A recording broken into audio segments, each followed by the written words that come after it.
رحمۃ اللہ وبرکاتہ۔ پل پل Mewat news channel میں آپ کا بہت بہت سواگت ہے۔ آج پل پل میوات نیوز کی ٹیم پہنچی ہے مدرسہ گنڈ گاؤں میں،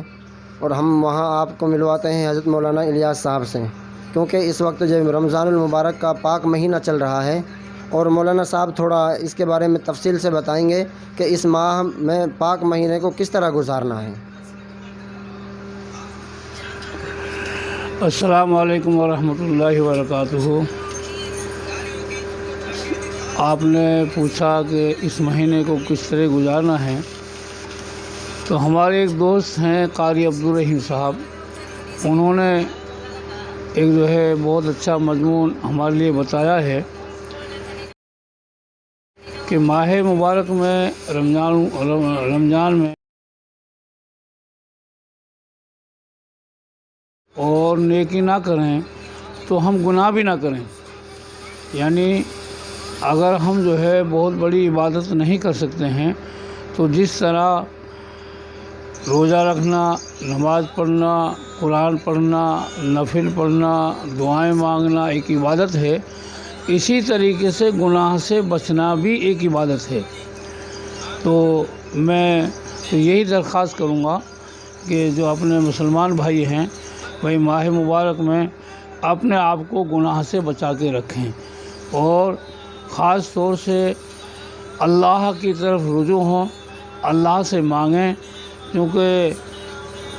یہ پریشانی کا وقت ہے۔ ہر آدمی اپنی جگہ پریشان ہے، کوئی بھوک سے، کوئی پانی سے، کوئی کسی سے۔ ہمارے علاقے میں پریشانی نہیں ہے، ہم اپنے گھروں میں ہیں مگر آزاد ہیں، ہر چیز ہم کو مل رہی ہے، ہر چیز ہم کو سہولت سے ہمارے پاس پہنچ رہی ہے۔ تو ہم یہ جو روتے ہیں کہ ہم بندش میں، یہ چیز سب غلط ہے۔ ہم آزاد ہیں، اپنے گھروں پہ عبادت کریں، تسبیح پڑھیں، قرآن پڑھیں۔ اب تو یہ ہونا چاہیے کہ مسلمانوں کو کہ ہر مسلمان کے ہاتھ میں تسبیح ہو، اور کم سے کم صبح سے لے کے شام تک وہ 5000 10,000 دفعہ اللہ اللہ اللہ اللہ پڑھتا رہے، اور جو قرآن پڑھا ہوا ہے وہ قرآن کی تلاوت کرتا رہے۔ تو میری یہی درخواست ہے سب سے کہ اپنے آپ کو گناہ سے بچائیں، گناہ سے روکیں، برائی کے جہاں اڈے ہیں وہاں سے رک جائیں۔ اگر ایک مسلمان کے گناہ کرنے کی وجہ سے مسئلہ ایسا ہے کہ جس طریقے سے آج یہ بیماری ایک دوسرے میں جا رہی ہے اور یہ داخل ہو رہی ہے، اور اس کی وجہ سے پوری انسانیت بیمار ہو رہی ہے، اسی طریقے سے کوئی آدمی اگر کھلا گناہ کرتا ہے تو اس کے بھی جراثیم نا سارے نیک لوگوں میں داخل ہوتے ہیں، اور اس کی نحوست پڑتی ہے۔ چنانچہ حدیث میں اللہ کے نبی صلی اللہ علیہ وسلم نے فرمایا کہ ایک بے نمازی کی نحوست 40 گھروں تک جاتی ہے۔ تو یہ جو متعدی مرض جس طریقے سے آج یہ ہے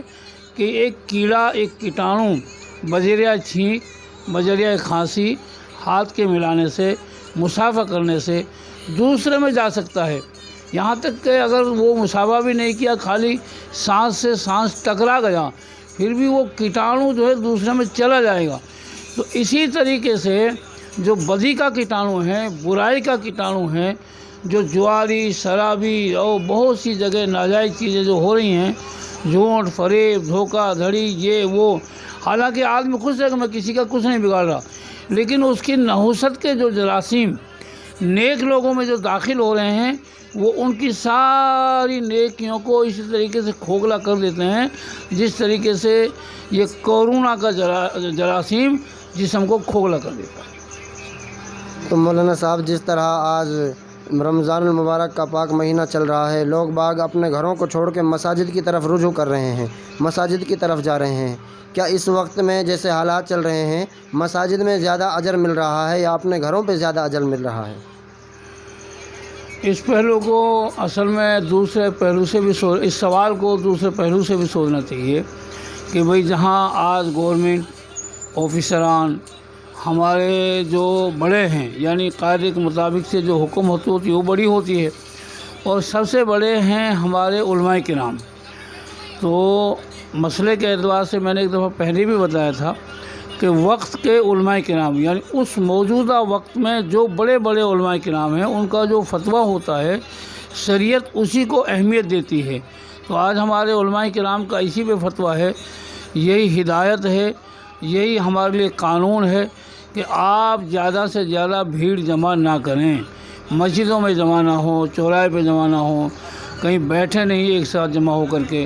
اپنے آپ کو بھیڑ سے بچاویں۔ اب اگر کوئی آدمی مثال کے طور پر فیبری نہیں مانتا ہے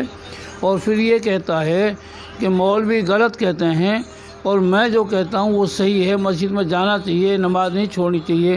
جو ہوتا ہے اللہ کے حکم سے ہوتا ہے، اور تم لوگ جو ہے مسجدوں میں جانے سے ہم لوگوں کو بند کرتے ہو، تمہارا ایمان کمزور ہے، یہ ہے، تو وہ لوگ جو ہے شرری لوگ ہوتے ہیں۔ گاؤں میں کی جو مسجد ہے، تم یوں بھی سوچو نا کہ بھئی آج تو مسجد میں یہ اعلان کیا گیا کہ وہ 2-4 نمازی رہیں اور گھروں میں نماز پڑھیں، تو اب یہ دیکھو کہ اللہ کا کتنا بڑا کرم ہے تمہارے اوپر، کتنا بڑا رحم ہے اللہ کا اور فضل ہے اللہ کا کہ ہر گھر کو اللہ نے مسجد بنا دیا۔ ہم نے ایک مسجد سے پابندی اختیار کری کہ بھئی ہم نہیں جائیں گے مسجد میں، نہیں رہیں گے، اللہ تعالیٰ نے تمہارے ہزاروں گھروں کو مسجد بنا دیا۔ اب ایک گاؤں میں اگر 100 گھر ہیں اور 100 آدمی اپنے گھر میں نماز پڑھ رہے ہیں تو 100 مسجدیں ہو گئی۔ تو اس لیے مسجد سے جانے سے بچیں، بھیڑ سے بچیں۔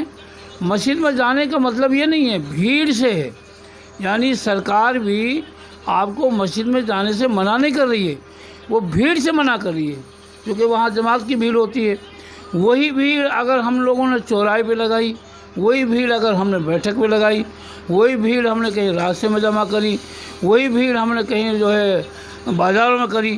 تو وہ بھیڑ برابر ہو جائے گی۔ سرکار کا، ہمارے علماء کرام کا، ہمارے ڈاکٹروں کا،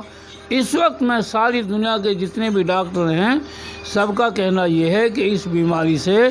جو سب سے بڑا اس کا علاج ہے بس آپس میں دوری بنائے رکھو۔ اس لیے مساجد کا ثواب آپ کو گھروں میں ملے گا،